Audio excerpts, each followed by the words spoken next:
Так, коллеги, есть предложение задать, есть записавшиеся Петр Георгиевич, Елена Христофоровна, Иван Иванович, да? И ограничимся. Коллеги, мы так выбьемся совсем из регламента. Ну, коллеги, у вас нажимайте кнопки. Да? Так, есть Петр Георгиевич, пожалуйста. Спасибо. Вот, по докладчикам, да, хотел бы чуть-чуть остановиться. Все-таки Вера Николаевна, она опиралась на цифрах, что хвалебно, да, что конкретно касаемо правительства, почти что не указание ни одной цифры, потому что где-то в облаках всегда летаете. Конкретно цифру, чтобы сравнить с чем-то проживанием населения, вы не сказали ни одного слова.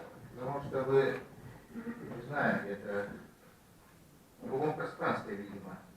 Потому что я хочу задать один вопрос правительству. Когда вы были последний раз, вот как вот исследование провела Вера Николаевна, в магазинах сельской местности? Заглядывали вы последний раз, когда до тетрадку, как покупает наше население товары первой необходимости? Когда вы в последний раз были именно в тех магазинах, где все долг берут, за счет будущей пенсии берут? Потому что если нет пенсионера, нет дохода, бесполезно нам не дают. Живи как хочешь. Это первый вопрос. Петр Юрьевич, вы сказали, у вас один вопрос. Нет, еще второй. Ну, озвучьте, давайте. Не, пусть ответят. Потом. Пожалуйста. Ну, во-первых, если спрашивать, когда был, то на прошлой неделе был. Магазины видел книжки, так и мы. Вы также знаете о том, что в основном касается отдаленных населенных пунктов, где есть исключение Сети интернета. И это связано с тем, что все социальные выплаты, включая пенсии, у нас выдаются не наличными средствами, а перечислением на карточки, которые, к сожалению, не работают в сельских магазинах. И время доля этих карточек, она как раз связана с этим. И, соответственно, когда там представители этих людей выезжают в районный центр, снимаются банкоматы наличные и, соответственно, расплачиваются по тем записям, которые... Мы знаем эту ситуацию, и в рамках того, чтобы эта система цифровизации экономики работала, и в том числе оказание доступности финансовых услуг для населения, у нас есть отдельное соглашение с Центральным банком Российской Федерации, есть отдельное соглашение с Почта-банком, и мы в этом направлении работаем, чтобы минимизировать эту схему. Да? Вот. Поэтому я бы тут не стал бы излишне драматизировать, что это связано исключительно с отсутствием. Это как раз таки связано с тем, что вот отсутствие доступности в полном объеме для всех территорий Республики Саха-Якутия цифровых услуг. Мы работаем над этим, и я думаю, что мы порядок в этом направлении наведем.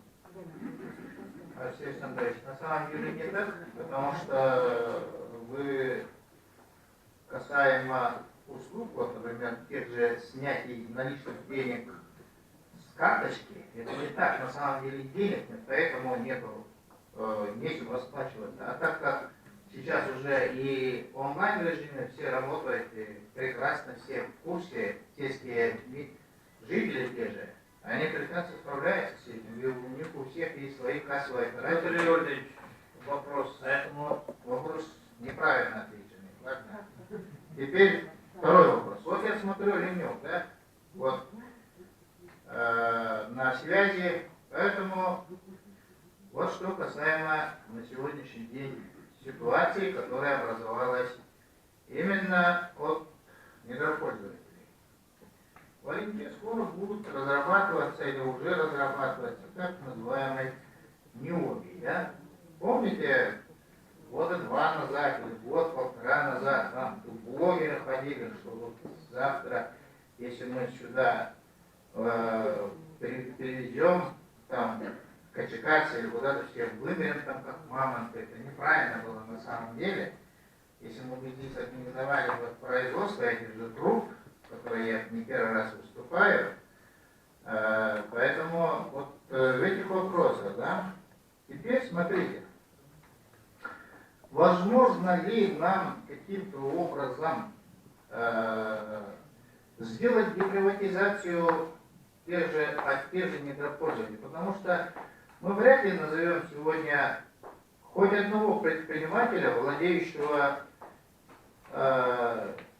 который добывает золото, кроме Матвея Евсеева, конечно, одного, да, и так далее. Потому что нефть не наш, газ не наш, скоро алмазы станут не нашими. Вот как вот вопрос-то, деприватизацию как провести, чтобы хотя бы, ладно уж, капиталистическая система сейчас уже, да, хотя бы наш там был собственником именно, вот в плане этого. Ведь ни одного не назовем такого, который владел бы этими акциями или учредителем являлся вот этих крупных промышленных компаний, недропользователей. Ведь нет никого. Так, коллеги, давайте мы не увлекаться от темы. Петр Васильевич, от этого дохода республика как раз... Я понимаю, но мы сегодня обсуждаем вопросы реализации послания президента, да, в республике Саха-Якутия. Есть моменты, которые не относятся к видению сегодня республики Саха-Якутия. Нет. Мы, безусловно, эти вопросы Реализовывать-то как без денег-то? Давайте, деньги. коллеги, мы, безусловно, можем обратиться с таким вопросом в Государственную Думу, да, к Федеральному собранию, к правительству Российской Федерации. Но сегодня это не является не в компетенции Алексея Александровича. Поэтому давайте всех собак на Алексея Александровича не вешать. И давайте... Я на него не вешу, я просто пытаюсь понять, почему так получилось. Так, Алексей Александрович, ну, ввиду того, что вы сами вызываете, ну, очень кратко, пожалуйста. Да, очень коротко отвечу. Да? Ну, я бы не стал бы так излишне драматизировать ситуацию недропользователями на территории Республики Саха-Якутия. И хотел бы доложить, в том числе уважаемому Петру Леонидовичу, о том, что большое количество региональных предприятий, со 100% участием государства, владеет лицензиями на разработку месторождений нефти и газа в том числе. Но по разным причинам, а главная причина это отсутствие достаточных средств для инвестиций, эти проекты сегодня не осваивают. И тот же, допустим, если взять Талканское месторождение, суммарным объемом инвестиций порядка 140 миллиардов рублей за весь период начала эксплуатации, скажите, какой из республиканских предприятий может осилить такой объем инвестиций для разработки месторождений? Это первое. Потому что И второе, к слову говоря, по конторскому месторождению, с учетом того, что у нас не прошли общественные слушания, компания Ростех уже продает этот актив другой компании, и, соответственно, когда эта сделка осуществится, мы будем уже работать с другой компанией. На сегодня проект не реализуется, и, соответственно, значит, мы не можем вести никакие переговоры уже с той компанией, которая, ну, по сути, уже не будет владеть кредитами. Все, спасибо. Алексей Александрович, подождите, я сейчас... Алексей Александрович, вот смотрите, тот раз, когда осенью у нас был совет второй, да, Майя Андреевна Данилова нас доложила о том, что на 2020 год мы в РФ будем иметь 1 триллион 220 миллиардов рублей. Это очень огромнейшая сумма. Только вот оттуда налоги там и так далее, издержки производства. Ну, даже сминусуем, так они кому поступают? Я вот понять не могу. Пытаюсь я найти все-таки одну тонну коксующего угля, сколько стоит, потому что мы 18 миллионов тонн добываем коксующего угля. Сколько в сумме выходит-то? Вот никто же не хотят ответить на это. 84 миллиарда ладно, золото. Там 219 выручка от Алроса получилась. Это я в курсе. Остальные, и кому они идут? Вот вопрос-то. Это же самые основные наши доходы, которые могли бы поступать на смешанный бюджет, доход республиканский, от которого, как мы вас просим, чего-то постой, сразу говорите, денег нет. А сами докладываете 1 триллион 220 миллиардов рублей. Значит, отвечая на ваш вопрос, мы уже в 2018 году достигли размера валового регионального продукта в объеме 1 триллион 31 миллиардов рублей. В текущем году мы оцениваем 1 133 и, соответственно, на 2020 год, как вы уже озвучили, 1 триллион 229 миллиардов рублей. Это объем, повторюсь, валового регионального продукта. Вы знаете о том, что когда мы вносим в государственное собрание проект закона о государственном бюджете, мы вносим в том числе и расшифровку по доходам. И собственные доходы у нас в текущем году составляют порядка 170 миллиардов рублей с учетом неналоговых доходов. И следующий год, цифра она будет объективно ниже, исходя из снижения неналоговых доходов.